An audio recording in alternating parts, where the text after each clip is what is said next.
오늘 우리에게 주신 하나님의 말씀은 복음서 가운데 마태복음 26장 26절부터 30절까지이고요. 이어서 고린도전서 11장 23절부터 34절까지 말씀입니다.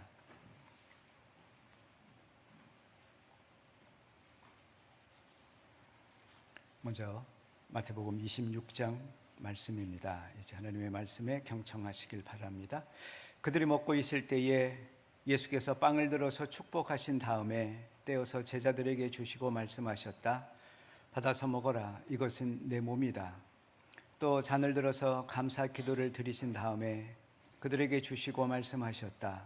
모두 돌려가며 이 잔을 마셔라. 이것은 죄를 사하여 주려고 많은 사람을 위하여 흘리는 나의 피, 곧 언약의 피다. 내가 너희에게 말한다. 이제부터 내가 나의 아버지의 나라에서 너희와 함께 새 것을 마실 그날까지 나는 포도나무 열매로 빚은 것을 절대로 마시지 않을 것이다. 그들은 찬송을 부르고 올리브산으로 갔다. 고린도전서 11장 23절 말씀입니다. 내가 여러분에게 전해준 것은 주님으로부터 전해받은 것입니다. 곧 주 예수께서 잡히시던 밤에 빵을 들어서 감사를 드리신 다음에 떼시고 말씀하셨습니다. 이것은 너희를 위하는 내 몸이다. 이것을 행하여 나를 기억하여라. 식후에 잔도 이와 같이 하시고서 말씀하셨습니다. 이 잔은 내 피로 세운 새 언약이다. 너희가 마실 때마다 이것을 행하여 나를 기억하여라. 그러므로 여러분이 이 빵을 먹고 이 잔을 마실 때마다 주님의 죽으심을 그가 오실 때까지 선포하는 것입니다. 그러므로 누구든지 합당하지 않게 주님의 빵을 먹거나 주님의 잔을 마시는 사람은 주님의 몸과 피를 범하는 죄를 짓는 것입니다. 그러니 각 사람은 자기를 살펴야 합니다. 그런 다음에 그 빵을 먹고 그 잔을 마셔야 합니다.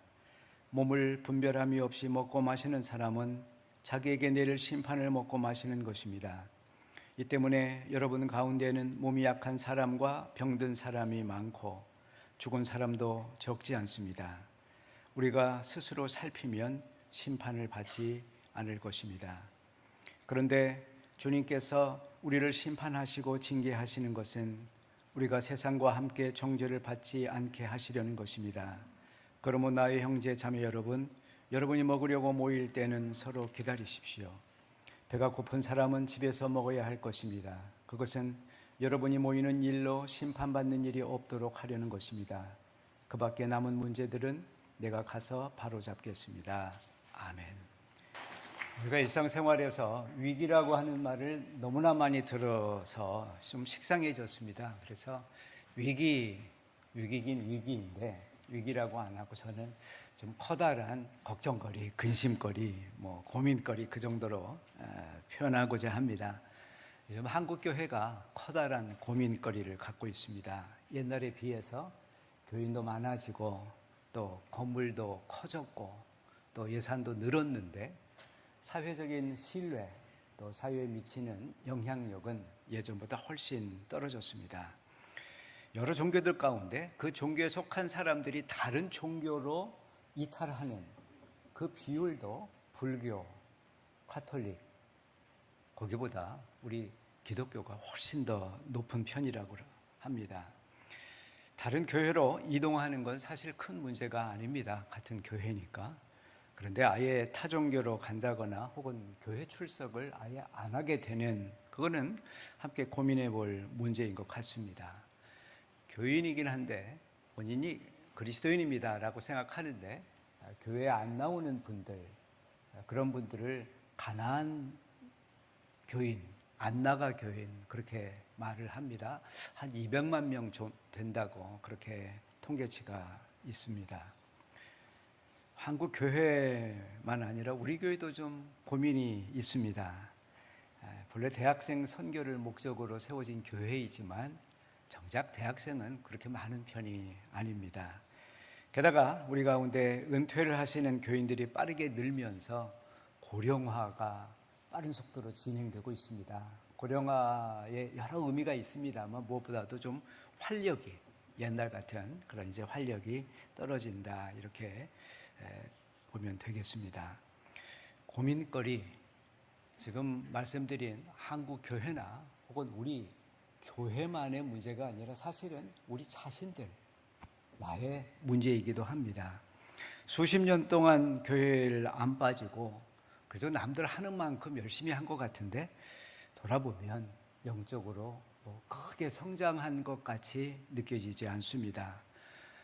신앙생활을 하면서 위대한 성인을 목표로 한 건 아닙니다만 그래도 젊을 때 아주 뜨겁게 청소년 시절에 아주 감격적으로 그렇게 신앙생활했던 것에 비하면 지금은 많이 후퇴한 건 아닐까 이런 걱정도 됩니다. 뭐가 잘못된 것일까요? 이 문제를 두고 목회자들 또 신학자들 심지어 사회학자들도 한국교회 문제의 원인을 찾고 있습니다. 여러 가지가 있겠습니다. 사회가 변했고 또 세대도 변한 것이 원인이 되겠습니다. 그런데 제 개인적으로 생각할 때 무엇보다도 원인의 핵심 가운데 하나는 예배에 대한 생각, 예배에 대한 태도, 그것에 혹시 문제가 있는 것은 아닐까? 예배, 두말할 필요 없이 우리들 신앙생활의 가장 핵심되는 일입니다.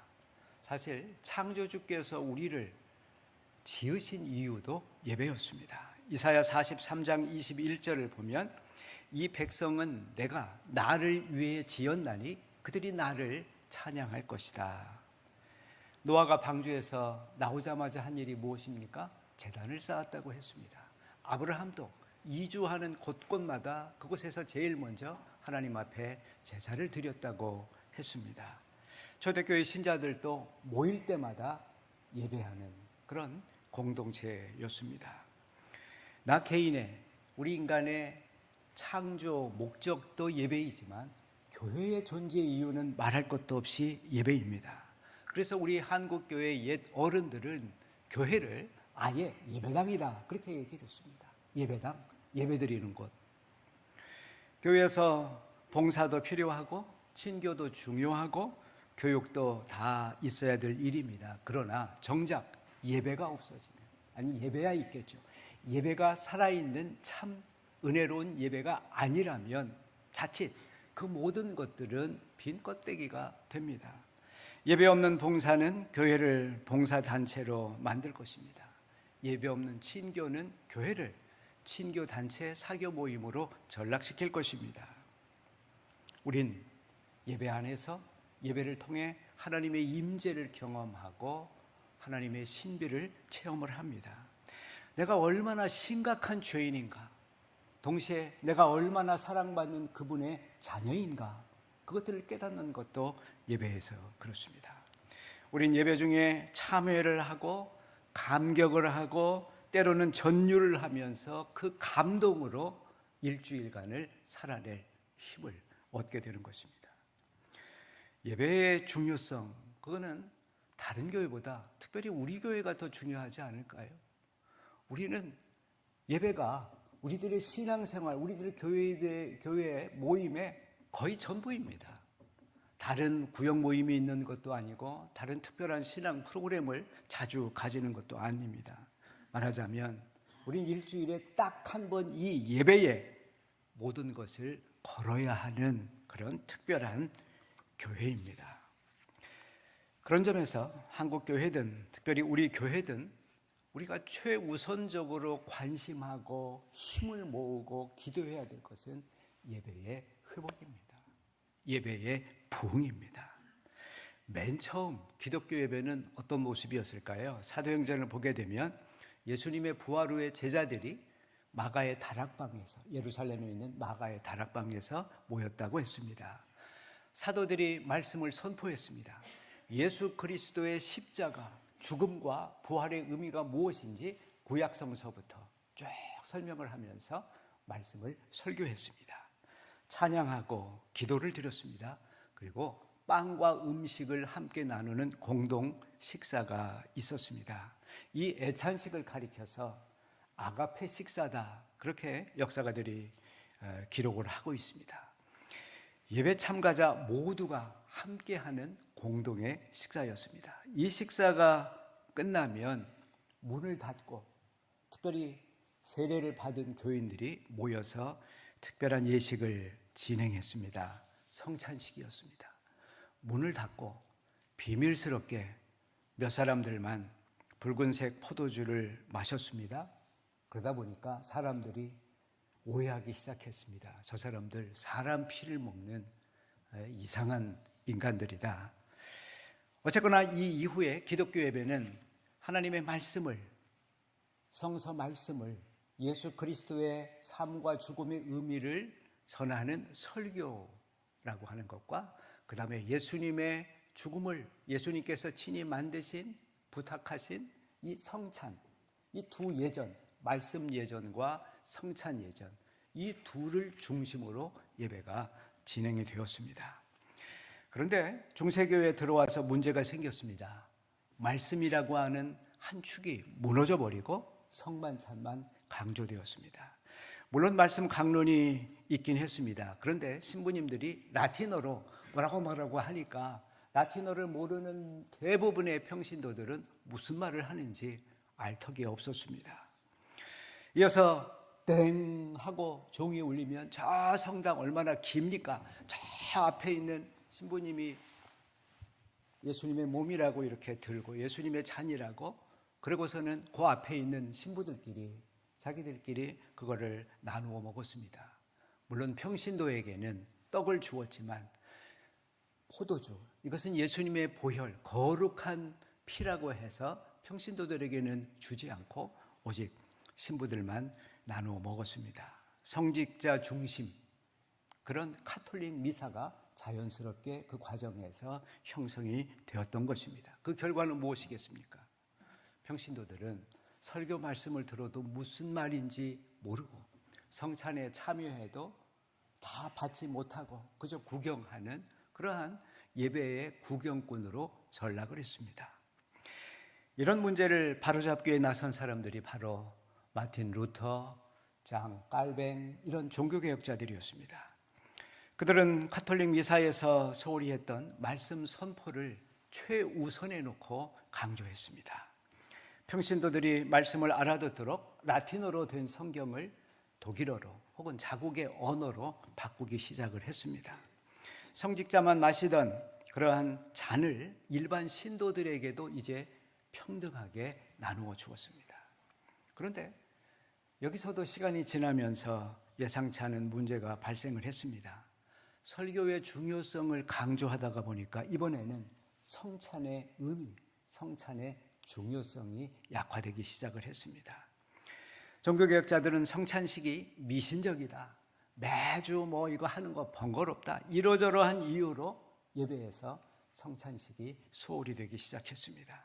특히 장로교는요, 종파에 따라서 교파에 따라 조금씩 다릅니다만 장로교는 1년에 딱 한 번 하는 교회도 있고요, 보통은 1년에 4번 중요 절기마다 성찬식을 하기도 합니다.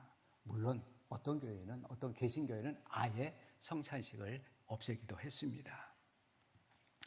카톨릭과 기독교 이 두 교회 간 예배를 대하는, 예배를 생각하는 신학의 차이는 그 예배당의 구조, 성당의 구조를 보면 또 확인할 수 있습니다.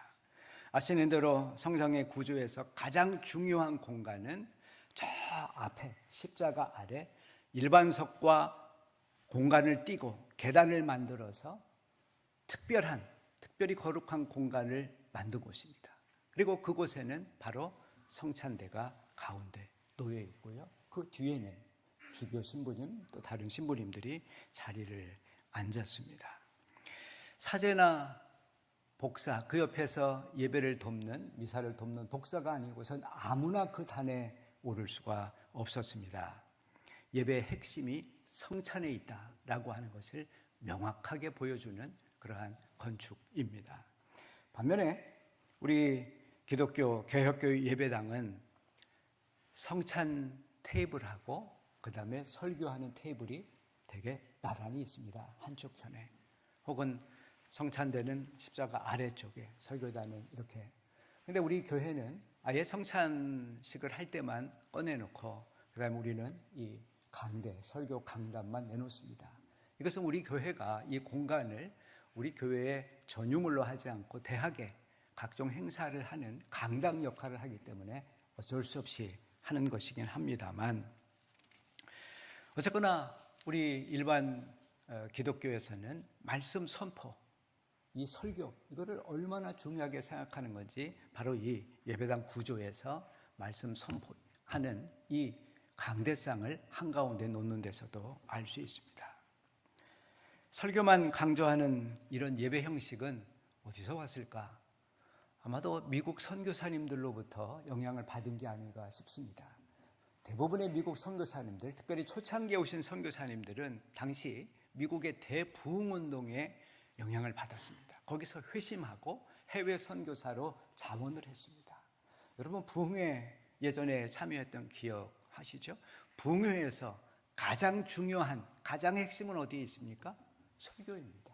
말씀을 전하는 부흥 강사, 그분이 거의 스타처럼, 거의 예배를 그분에 의해서 좌우되는, 어쩔 수 없이 설교 중심의 이런 예배가 한국교회의 시작과 함께 진행되었다, 그렇게 볼 수가 있습니다. 문제는 이런 설교 중심 예배가 목사에게는 물론이지만 우리 성도 교우님들 여러분에게도 많은 폐해를 남겼습니다. 먼저 설교자인 저에게 남긴 폐해는 뭡니까?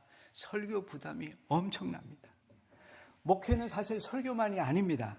신방도 해야 되죠. 상담도 해야 되죠. 교육도 해야 되죠. 행정도 해야 되죠. 게다가 인격도 좋아야죠. 그렇잖아요. 그런데 교회에서 목사를 청빙할 때에, 혹은 교회 교인들이 어디 새로운 교회를 찾아서 어느 교회를 갈까 할 때 제일 관심하는 게 1순위로 두는 게 뭐예요? 그 교회 목사 설교 어떤가라고 하는 겁니다. 해야 할 설교는 무지무지하게 많습니다. 그런데 준비할 시간의 여유는 그렇게 많지 않습니다. 부끄럽게도 그래서 유혹을 받습니다. 설교를 도용하죠.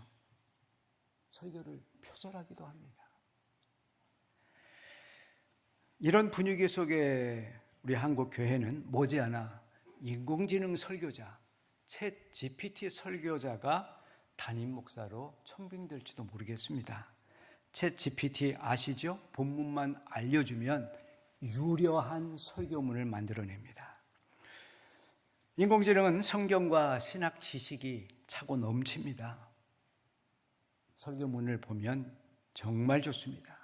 게다가 사람 목사는요, 가끔 도덕적 문제를 일으켜요. 인간관계에서 갈등을 일으켜요. 챗 GPT는 그럴 리가 없습니다. 이만한 완벽한 설교자를 찾기 어려울 것입니다.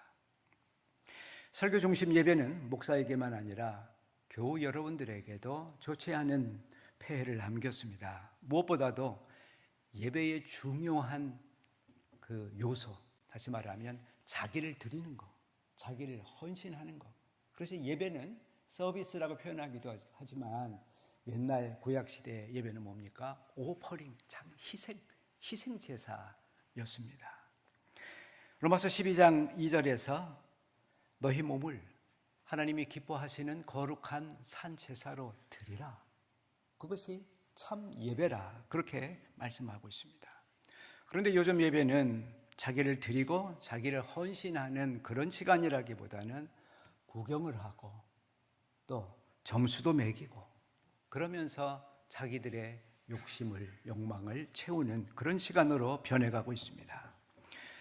현대사회가 소비사회이다가 보니까 심지어 예배마저도 사람들의 어떤 소비의 대상으로 그렇게 전락해가는 것은 아닌지. 저는 3년 동안 코로나 때문에 시작된 비대면 온라인 예배, 교회 올 형편이 안 되는 분들에게 온라인 예배는 굉장한 축복입니다. 언제 어디서든 말씀을 또 교우들과 교류할 수 있잖아요. 그런데 우리가 편의주의에 사로잡히게 되면 온라인 예배는 텔레비전에서 홈쇼핑 채널 돌리는 것과 별반 달라지지 않을 것입니다.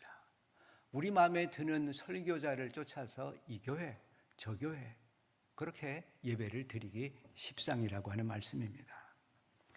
예배를 부흥시키는 것, 예배를 다시 회복하는 것, 여러 가지 처방이 필요하겠습니다. 그런데 우선적으로 예배에서 설교와 성찬, 이 둘의 균형을 초대교회부터 지금까지 기독교의 전통이었던 이것을 균형을 좀 잡아야 되겠다, 이런 생각을 합니다.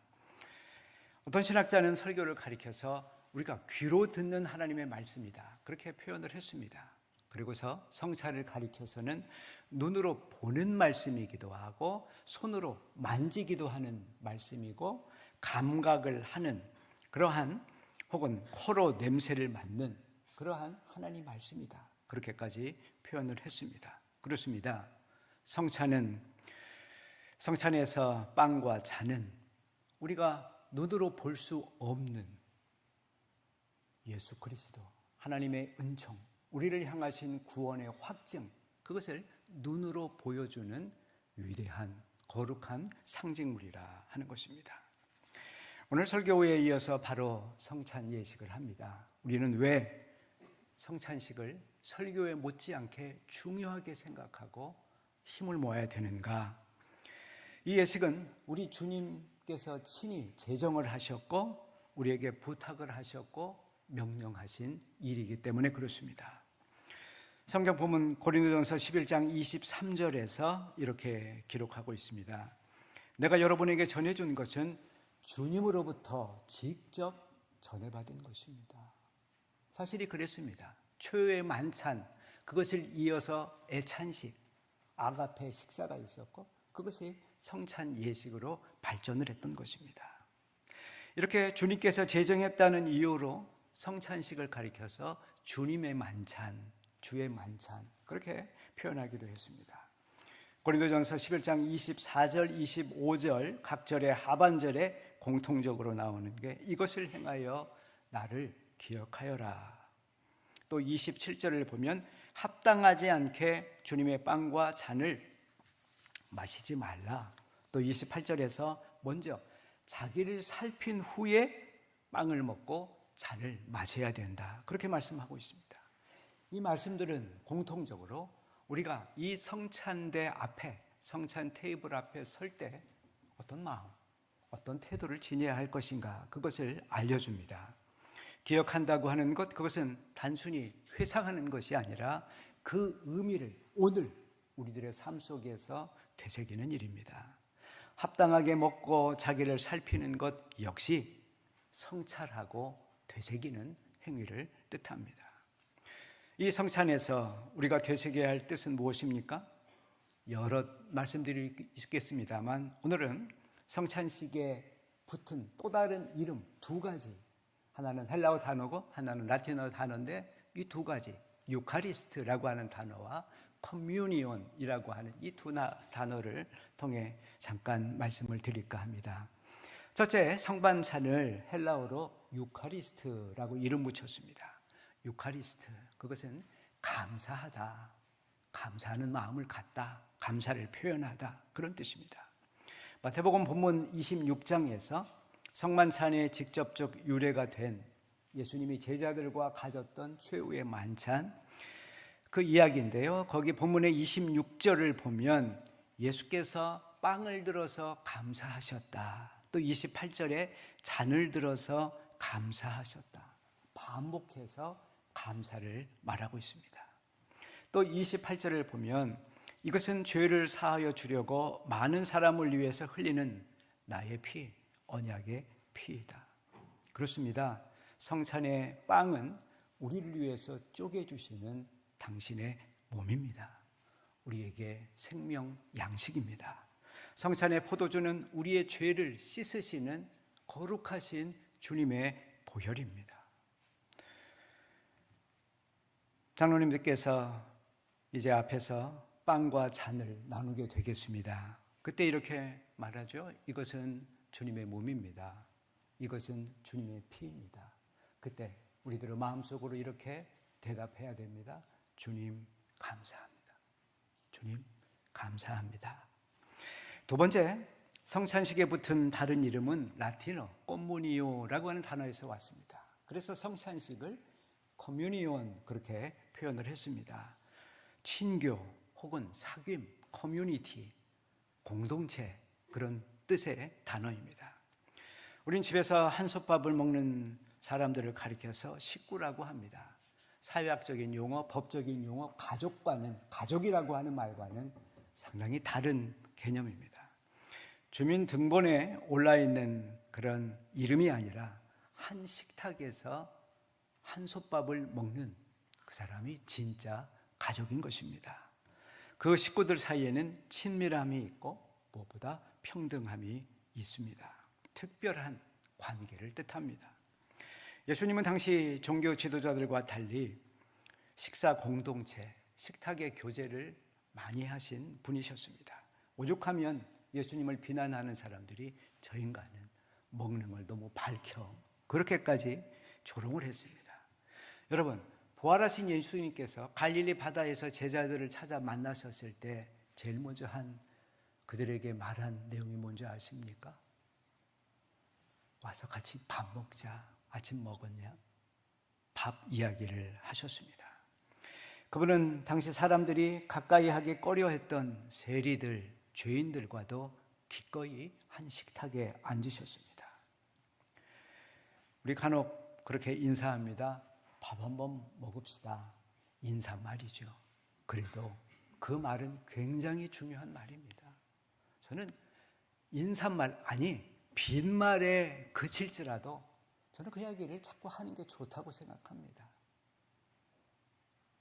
제가 밥 먹읍시다 할 때 꼭 밥을 사겠다는 것은 아닐지 모르겠습니다만 그래도 그 말뜻 속에는 당신하고 좀 친해지고 싶습니다.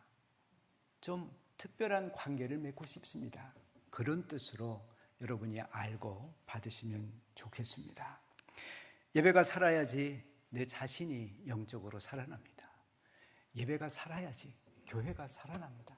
특별히 우리 교회는 일주일에 한 번 드리는 이 예배를 온 교우들 또 예배 책임 맡은 사람들이 지극정성을 다해서 정말 은혜로운 예배, 감동이 있는 예배, 전율할 수 있는 예배를 만들기 위해서 기도하고 준비를 해야만 되겠습니다.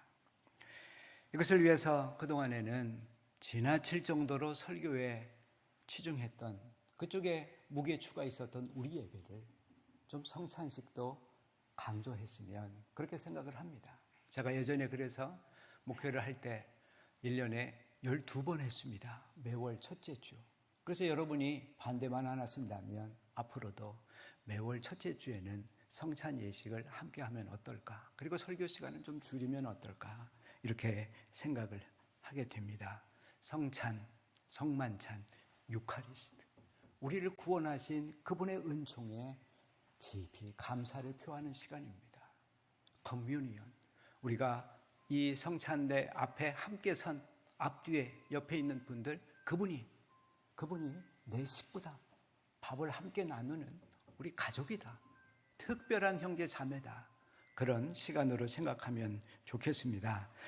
성찬식만 아니라 예배를 마치고 우리 간단히 친교합니다. 저는 친교 시간에도 좀 우리가 관심을 좀 더, 정성을 더 기울여서 하면 좋겠습니다. 함께 밥을 먹으면 좀 더 가까워지지 않을까요? 함께 밥 먹는 사람끼리는 좀 더 강하게 결속되지 않겠습니까? 저는 그런 의미에서 예배와 친교, 이 모두가 정말 좀 더 새롭게 되는 그러한 올 한 해가 되면 어떨까 생각하며 여러분과 말씀을 나누었습니다. 기도하십시다. 참 좋으신 하나님, 우리에게 이렇게 아름다운 공동체를 주시고 사랑스러운 주님의 자녀들이 이곳에 함께 모이게 하신 것을 감사를 드립니다. 무엇보다 우리 예배를 통해 영광을 받으시옵소서. 이 예배 시간에 우리의 마음이 주님의 감동으로 가득 차게 해 주시옵소서. 말씀을 들을 때에 또 주님께서 우리를 위해 주시는 몸과 피를 받을 때에 주님의 임재를 경험하는 복과 은혜가 넘치게 해 주시옵소서. 우리 주님 예수 그리스도의 이름으로 기도하였습니다. 아멘.